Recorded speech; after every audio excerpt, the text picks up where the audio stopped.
आप मुझे ये बताएँ कि आपको यहाँ पर आए कितने दिन हो गए हैं? और आपका अनुभव कैसा रहा यहाँ पे? और आप कितने दिनों के लिए आए थे? और अभी आप और कितने दिन यहाँ पे रहना चाहते हैं? और आप यहाँ की धरती के साथ जो आपका मिलाप है, जो घुलना है, उसके बारे में भी कुछ शब्द कहें। आपके पहले सवाल के जवाब दिए तो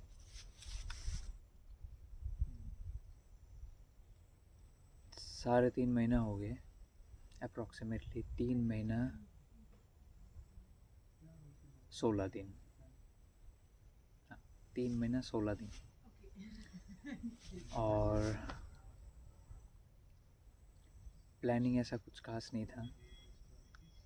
जैसे भी मैं एट द बिगिनिंग जब मैं ट्रैवलिंग शुरू किया पूरे इंडिया का, तब मैंने एक टाइम स्लॉट बना लिया था कि एक जगह पे 1 हफ्ते रुकेंगे, 2 हफ्ते रुकेंगे। एक मैप था मेरे डायरी पे। लेकिन बाद में देखा कि अगर मैं ऐसा पहले ही कमिटमेंट कर दूँ कि एक जगह पे सिर्फ 1 हफ्ता रहा, फिर उस जगह पे जाने के बाद मुझे पता चलता है वहाँ पे कुछ और ही चीज़ है जो डिस्कवर करने लायक है। तो टाइमिंग के ऊपर ग्रांटेड लेना भी सही नहीं होता है। प्लान फ्यूचर को देख के, फ्यूचर पर्सपेक्टिव को देख के प्लान करना प्लानिंग नहीं होता है। प्रेजेंट इंस्टेंस को देख के प्लान करना रियल प्लानिंग होता है। बाकी तो विजनरी ऑफ इल्यूजन्स होते हैं कि सोच ले कि कल ऐसा करेंगे, लेकिन कल की जो अनसर्टिनिटी है वो देखने के बाद ही पता चलता है कि असली प्लानिंग कैसे होनी चाहिए। उसी तरह यहाँ पे जब मैं पहली बार आया था तो ऐसा मैंने कुछ नहीं सोचा था कि किसी दिन रहेंगे, मगर ये सोचा था कि जब तक जगह के साथ कनेक्ट ना हो जाओ, जब तक उनके चीज़ों को फील नहीं कर पाओ, तब तक तो रहना है किसी भी जगह, ये हो या कहीं और जगह हो। इतना धीरज तो इंसानों में होना चाहिए, स्पेशली हमें। और स्पिरिचुअलिटी लाइफ की यही एक बहुत बड़ी क्वालिटी है जो हमें बिल्डअप करना चाहिए। महसूस बहुत कुछ किया। इसमें एक वो भी बात आती है, अगर मशीन्स प्रॉपर हो तो कहीं जगह पे भी महसूस कर सकते हैं। हर जगह के भी एक एडवांटेज होते हैं, हर जगह के एक ब्यूटी होते हैं, ब्लिसफुलनेस होते हैं। अगर हमने अपने आप को इतने, मगर मेरा मतलब है अगर हमने अपने आप को एक, हाँ, अपने आप को धीरे धीरे इन्हांस करते रहा, स्लोली, ताकि हर जगह की जो खूबसूरती है हम देख पाए, तो हम कहीं भी जगह की भी खूबसूरती देख सकते हैं। उसी तरह इस जगह का भी बहुत सारी खूबसूरती है जो देख पाया मैंने, और ये सिर्फ मेरे तक सीमित नहीं है, कोई भी देख सकता है। इंग्लिश में एक मैंने बहुत दिन पहले एक वो बनाया था, कोट बोलते जो, we should not be optimistic not pessimistic, what you need to do is see everything as it is. Hindi मुझे ज़्यादा आती नहीं है, मगर मैं इसका ट्रांसलेशन कर लिया। ना हमें आशावादी बनना है ना निराशावादी, हमें चीज़ों को जैसे है ऐसे ही देखना है। उसी तरह अगर आप भी किसी भी जगह या इसी जगह को ऐसे ही देखने की कोशिश करेंगे तो आपको भी दिखाई देंगे, तुरंत नहीं, धीरज से, धीरे धीरे दिखाई।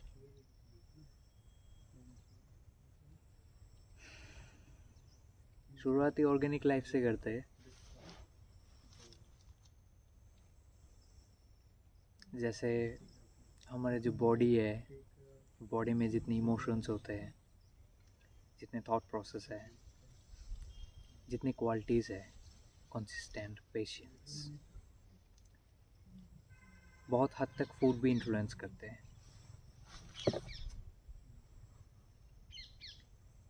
तो यहाँ पे रहने से सबसे बड़ी एडवांटेज है ओवर देन सिटी कि हम यहाँ पे अपने फूड साइकिल को चेंज कर सकते हैं। ये फूड साइकिल ही एक आध्यात्मिक जीवन में प्रोग्रेस करने की पूरे सवाल नहीं है, मतलब पूरे स्टेज नहीं है। ये पहला स्टेज है और बेसिक स्टेज है। ये बोल सकते हैं कि हम अगर 1000 सीढ़ियाँ में पार करके ऊपर उठना है तो ये पहली सीढ़ी है। सिर्फ अच्छा खाना नहीं है, अच्छे तरीके से खाना है। कई बार ऐसे भी हुआ है, बहुत जगह पे देखा हूँ मैंने, ऑर्गेनिक फार्म में जाके लोग ठूस ठूस के खाने की कोशिश करते हैं फिर जाके उनका जो बायोरिदम्स होते हैं बॉडी की वो बदल जाते हैं। ऐसा भी नहीं होना है हमें। स्वच्छ खाना है और स्वच्छ तरीके से खाना है ये भी ज़रूरी होते हैं। तो यहाँ पे आपका फूड साइकिल चेंज होंगे। ह्यूमन बॉडी के नेचर के हिसाब से फूड साइकिल चेंज होने में हमें कम से कम 21 दिन से 66 डे तक लगते हैं। फिर फूड साइकिल चेंज होने के बाद हमारे बॉडी में जो केमिकल्स है, डोपामिन, सेरोटोनिन, एड्रेनलिन, ऑक्सीटोसिन्स, सोने के लिए जो केमिकल चाहिए मेलाटोनिन, ये सारे चीज़ें का बिहेवियर जो है इनका फंडामेंटल वो चेंज होते रहते हैं धीरे धीरे। और अगर हम जानवरों को भी अच्छी तरह से देखें तो ये भी पता चलता है जो तृणभोजी प्राणी है, हर्बीवोरस, जो घास फूस खाते हैं, उनके नेचर, और जो कार्निवोरस है, मांसाहारी प्राणी, उनके दोनों के केज के सामने गए हम तो पता चल जाता है कौन एग्रेसिव ज़्यादा है, कौन में इंटेंसिटी ज़्यादा है, कौन शांत ज़्यादा है। एक फेमस एग्जांपल है, एक हाथी बहुत ही बड़ा है मगर बहुत शांत है। लेकिन एक शेर को देखे, छोटा है हाथी के कंपैरिजन में लेकिन बहुत इंटेंस है, एग्रेसिव है। ऑफ कोर्स कॉग्निटिव कैपेसिटी जैसे कि दुनिया बोलते हैं कि बाकी जानवरों का कम है इंसान जानवर से, तो इसमें तो ये भी बात आ जाता है ना कि फूड के डिफरेंट के हिसाब से ही ये बदल जाए। टाइगर इतना एग्रेसिव है, रोअर करते रहते हैं, हाथी कितना शांत है उसके कंपैरिजन में। तो आपको यहाँ पे बहुत ही अच्छा, एक बहुत ही स्वस्थ ऑर्गेनिक लाइफ मिलेंगे। स्पेशली आपका फूड साइकिल चेंज होगा, जो मेरे हिसाब से बहुत ही fundamental and basic and first step चीज़ है। दूसरी चीज़ एकांत।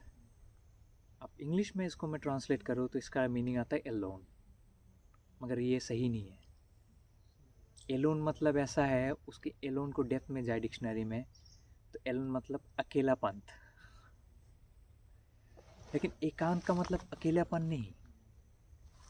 एकांत मतलब अपने आप के close to yourself, English में बोले तो close to yourself. At the beginning it will be close to your body. अपने शरीर से हम बहुत दूर में हैं, बहुत ही दूर। पहला स्टेप होता है खुद को जानना, पहले खुद को, शरीर को जाने, धीरे धीरे खुद को, साइकोलॉजिकल माइंड को जाने, पता चल जाता है अपना थॉट थिंकिंग कैसे है।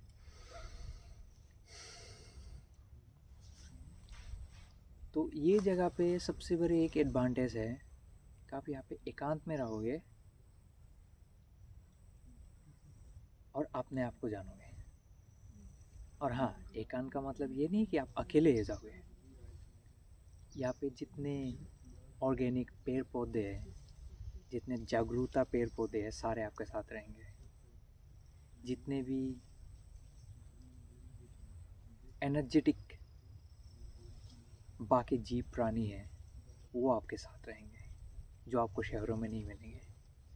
शहरों में आपको मिलेंगे ट्रैफिक के साउंड, कहीं पे BMW की साउंड, कहीं पे रॉयल एनफील्ड की साउंड, कहीं पे बिजनेस की शोर, कहीं पे इंडस्ट्री की शोर, कहीं पे कंपटीशन की शोर।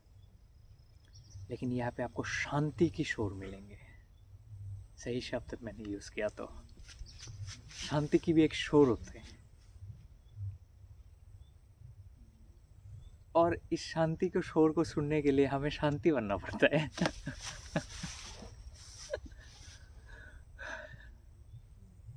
हालांकि ये बहुत फिलोसॉफिकल सुनने में लगेंगे, इट्स कम्प्लीटली फिलोसॉफिकल।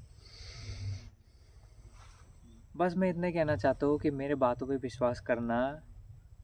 मेरे पहले जो कोट है, डोंट बी ऑप्टिमिस्ट और पेसिमिस्ट, उसके अगेंस्ट हो जाएंगे। मेरे कहावत में अगर उसको नहीं माना तो उसका कोई मीनिंग नहीं है।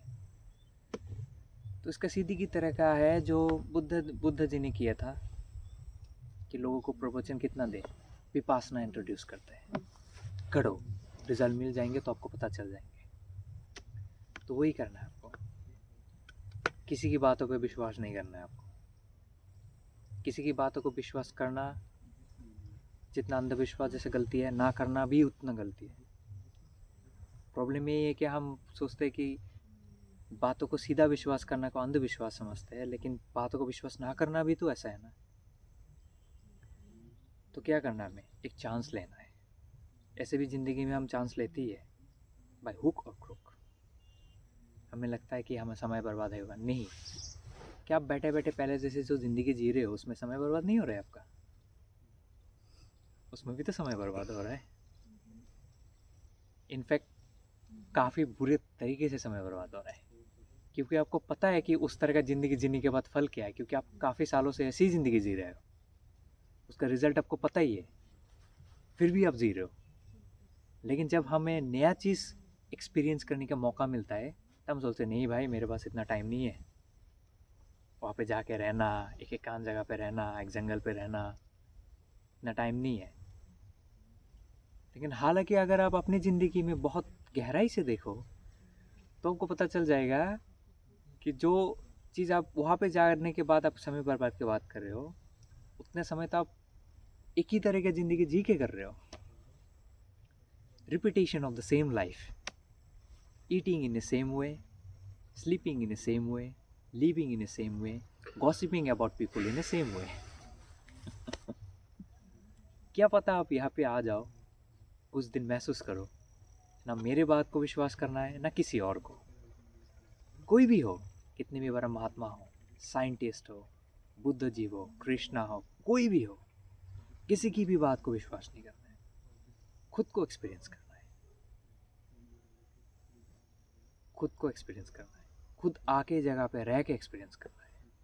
कोई बोले, मैं बोलता हूँ सबको प्राणायाम करना चाहिए, कभी कभी बैठा के करा भी लेता हूँ। यहाँ पे जो केयर टेकर है अमरजीत जी, बहुत ही प्यारे हैं, ज़बरदस्ती बैठा के कराता हूँ कभी कभी प्राणायाम उनको। हालांकि तो ये नहीं है कि बोल के कोई चेंज नहीं होगा। इतने सारे फिलोसोफर है, इतने सारे बुक्स हैं, इतने सारे गुरु निकले हैं। अगर बोल के अगर चेंज होते तो दुनिया में मिजरी नहीं होते, दुख दर्द नहीं होते। करना है हमें, खुद आओ आप यहाँ पे, एक हफ्ता रहो। अगर उसके बाद आपको कुछ प्रूव नहीं लग रहा है, उसके बाद आपको महसूस नहीं हो रहा कुछ चेंजेस, तो वापस कभी मत आओ। लेकिन उसके पहले अगर आप बोलो कि कुछ चेंज नहीं होगा, तो आप अंधविश्वास से भी बहुत बड़ा गलती कर रहे हो।